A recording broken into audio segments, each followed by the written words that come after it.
اسی طرح میرے بھائی انسان کو کامیاب زندگی گزارنے کے چند اصول ہیں. ان اصولوں کا اللہ کو پتہ ہے, اللہ کے پیغمبروں کو پتہ ہے, اور جنہوں نے اللہ اور پیغمبروں کی تعلیمات حاصل کی ہیں اور اہل اللہ کی صحبت اٹھائی ہے, یہ صرف ان کو پتہ چلتا ہے کہ خوشیاں کہاں سے ملتی ہیں اور کون کون سی چیزوں سے خوشیاں چھن جاتی ہیں. کامیابیاں, اوریجنل کامیابی کہاں سے ملتی ہے اور اوریجنل ناکامی کہاں سے ملتی ہے, یہ علم اللہ نے صرف اپنے پاس اور پیغمبروں کے پاس. یہ ہے اصل کامیابی. یہ علم دنیا داروں کے پاس, یہ جاپان والوں کے پاس نہیں ہے, یہ آسٹریلیا والوں کے پاس نہیں ہے, یہ علم امریکہ والوں کے پاس نہیں ہے, یہ نفسیاتی ڈاکٹروں کے پاس بولو نہیں ہے, یہ سائنسدانوں کے پاس نہیں. اگر ہوتا تو دنیا میں ٹیکنالوجی میں سب سے زیادہ ترقی جاپان نے کی ہے, تو جاپان بالکل اسٹریس لیس اور ڈپریشن لیس اور ٹینشن لیس کنٹری ہوتا.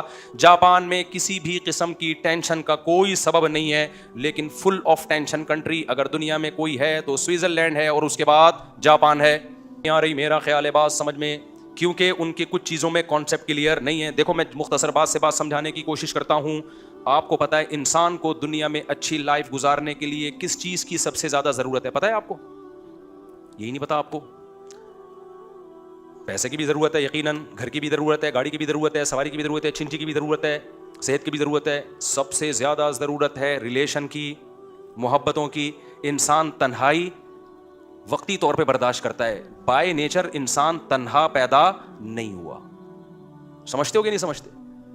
اور تنہائی کا مطلب یہ نہیں ہے کہ لوگوں کے بیچ میں آپ بیٹھے ہوئے ہو تو تنہا نہیں ہو. نا اگر لوگوں کے بیچ میں آپ بیٹھے ہوئے ہو اور ان لوگوں کو آپ سے کوئی لگاؤ نہیں ہے, محبت نہیں ہے, تو بھی آپ تنہا ہو. سمجھتے ہو کہ نہیں سمجھتے؟ تنہا آدمی جو ہے نا, جس سے کوئی محبت نہ کرے, چاہے وہ مرد ہو یا عورت, وہ برباد ہو جاتا ہے. یہ محبت صرف ان لوگوں کو ملتی ہے جو اللہ اور رسول سے محبت کرتے ہیں, یہ مذہب پہ چلتے ہیں. جو قومیں مذہب پہ چلتی ہیں ان میں بھی ہو جاتی ہے, جو نہیں چلتی, جو اللہ کو ڈکشنری سے نکال دینا, وہ تنہا رہ جاتے ہیں. کیونکہ اللہ کو آپ نے بیچ سے نکال دیا, آخرت کو, جنت جہنم کو نکال دیا. اصل میں تو اللہ کو نکالو گے تو یہ ساری چیزیں آٹومیٹکلی نکل جائیں گی. تو پھر انسان مادہ پرست بن جاتا ہے. پھر انسان کیا بن جاتا ہے؟ پھر مادہ ہی اس کا خدا ہے. اور جب مادہ خدا ہے نا, تو آپ کا ریلیشن اتنا اس وقت تک ہوگا جب تک آپ کے اس سے مادی فائدے ہیں. جب فائدے نہیں ہیں تو ریلیشن گیا تیل لینے. تو پھر یہ مادی حیات بن جائے گی, یہ محبتوں والی زندگی نہیں بنے گی.